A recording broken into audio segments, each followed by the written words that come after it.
Nosotros no aceptaremos la exclusión de nuestro pueblo de ese derecho. Mr. Gorbachev, tear down this wall.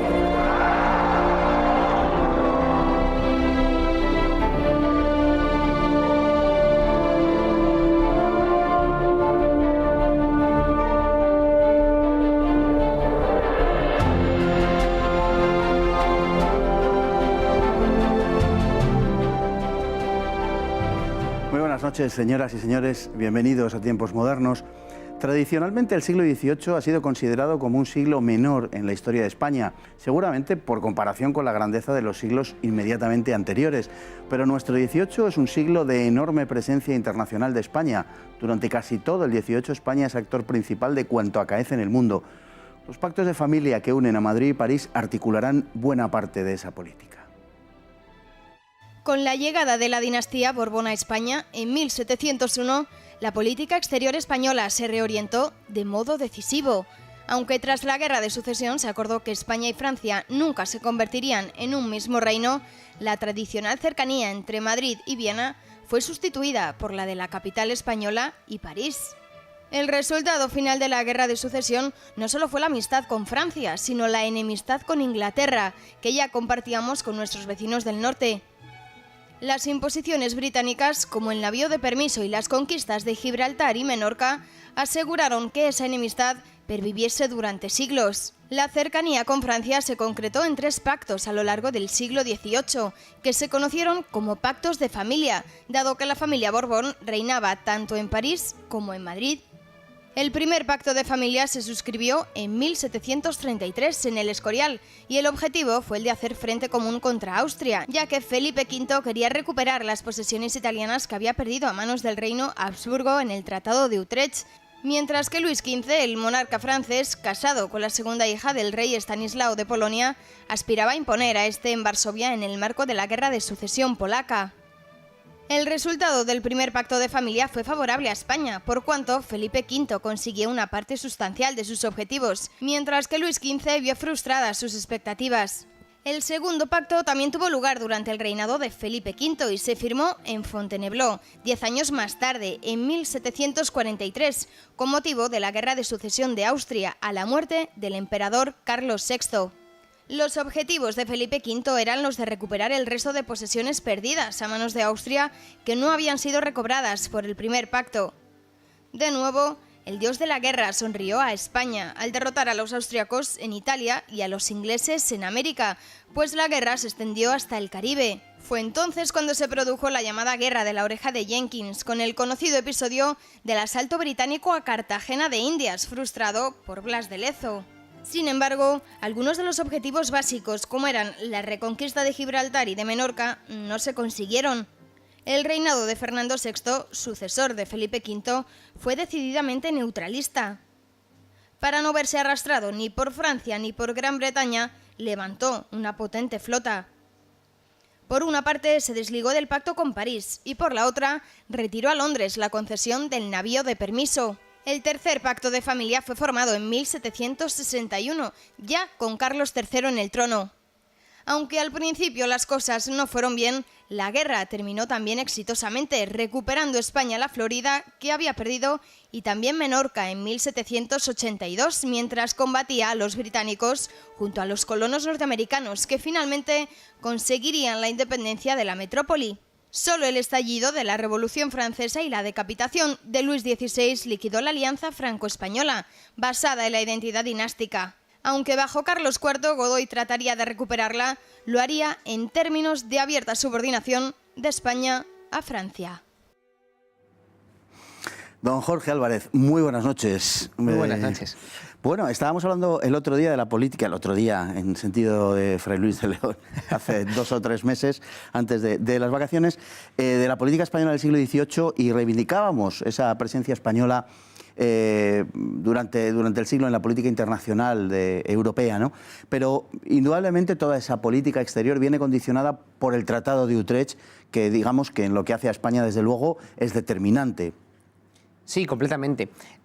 Hay un profesor, el profesor Jover Zamora, uno de los grandes estudiosos de las relaciones internacionales, decía que hay unos pocos momentos en la historia de Europa en las que se crean como conglomerados que definen una época entera. Uno de ellos es el Congreso de Viena, después de la derrota de Napoleón, y justo el de antes es el Tratado de Utrecht. 100 años justo. Justo, el Tratado de Utrecht lo que marca es cómo va a funcionar Europa durante todo el siglo XVIII. Y es una Europa que se basa en el equilibrio de poder, de forma que ningún país sea demasiado fuerte como para imponerse a los demás y todos, a través de distintas alianzas, puedan mantener una estabilidad entre las potencias. Es un tratado que, sobre todo, hace Inglaterra y que le favorece mucho, y por eso el siglo XVIII será principalmente un siglo británico. Lo primero que hay que decir en términos generales es que el siglo XVIII, pese a la relativa, por lo menos mala fama que tiene, es un siglo que en términos generales es bastante benéfico para España y concretamente en lo que hace a los pactos de familia, en esos pactos dinásticos con Francia, quien sale mejor parado es España.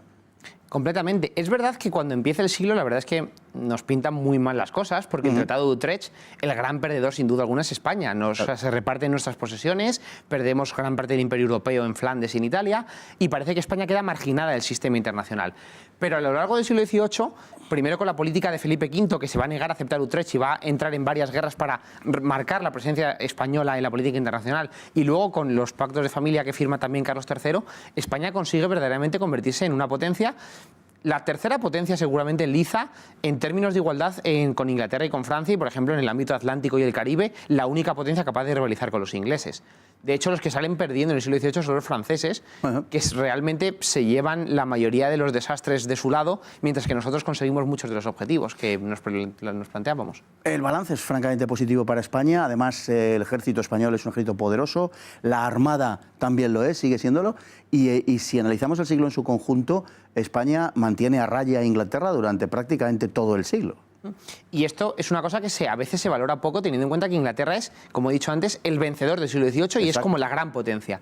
Y sobre todo esto se traslada a un duelo marítimo en el Atlántico entre la Royal Navy, la más grande del mundo, y la Armada Española. Y lo que consigue la Armada Española en el siglo XVIII es muy meritorio, porque los ingleses apenas consiguen conquistar un solo pedazo del Imperio Español. Y era una cosa que tenían como objetivo muy marcado en Londres, Exacto. Sobre todo el potente lobby comercial inglés que quería explotar las riquezas del Nuevo Mundo y que se vio frustrado una y otra vez por la resistencia de los ejércitos y las flotas españolas. Y ahí llegamos a la famosa, o no tan famosa, porque en realidad es muy oculta, pero en fin, por el nombre que llama la atención, podríamos considerar famosa, la Guerra de la Oreja de Jenkins, a la que le dedicaremos un programa, pero que simplemente ahora recordaremos que está en la lógica del segundo pacto de familia, en ese momento, por un lado, y por otro lado, donde está el famoso episodio del asalto a Cartagena de Indias por parte del almirante Vernon, que con tan escasa suerte protagoniza frente a Blas de Lezo, ¿no?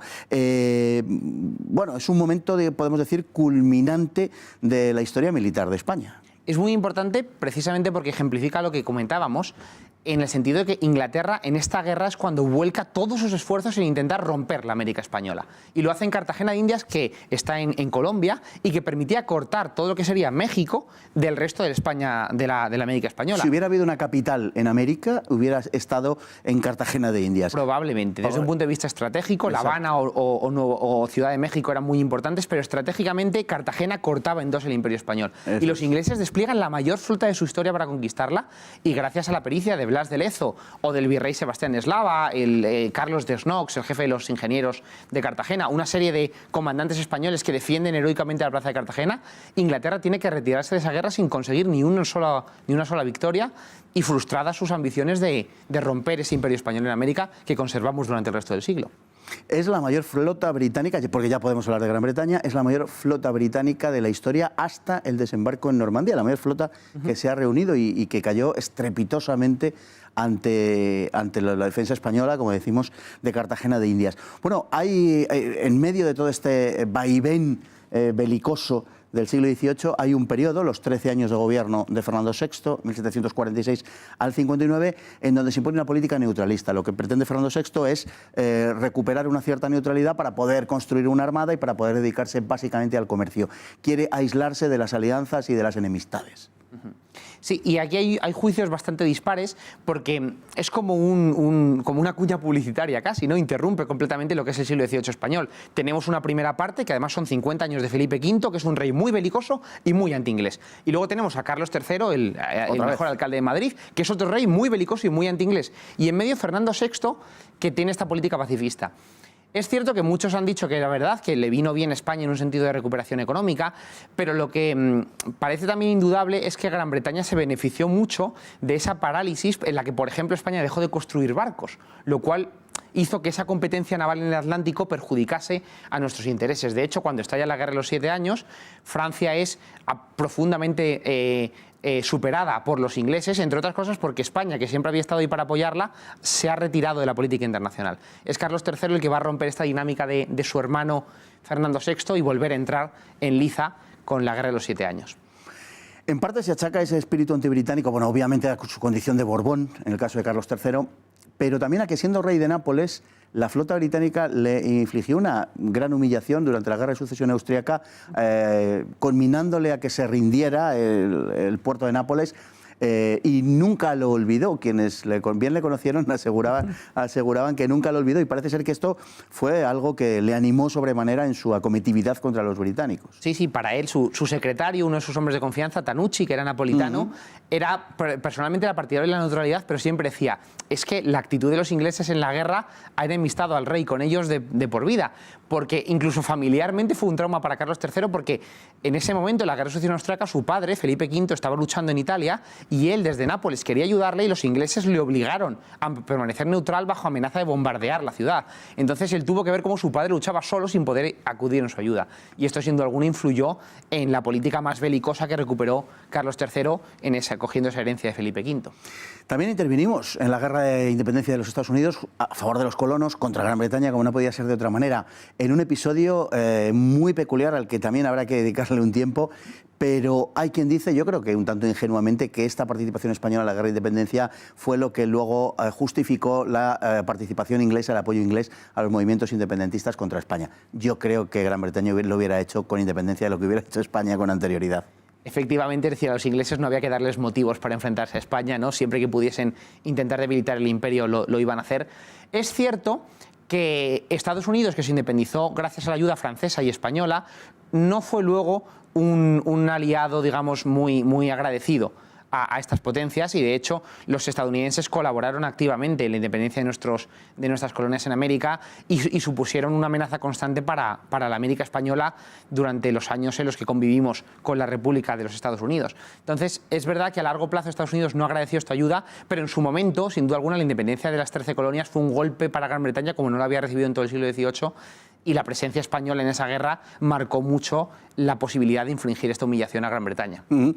Bueno, la verdad es que ese balance durante el siglo fue, como decimos, sensiblemente favorable a España en su relación con Francia. Solamente después de la Revolución fue cuando se invirtieron, digamos, cuando se invirtió esa relación en favor de Francia, pero no anteriormente, y conviene subrayar esto. También hablaremos de ese periodo, de la paz de Basilea y de las posteriores maniobras de Godoy, no exentas de interés personal. Muchísimas gracias, don Jorge Álvarez. Muy buenas noches. Muy buenas noches, muchas gracias. Y muy buenas noches a todos ustedes, y hasta mañana, si Dios quiere.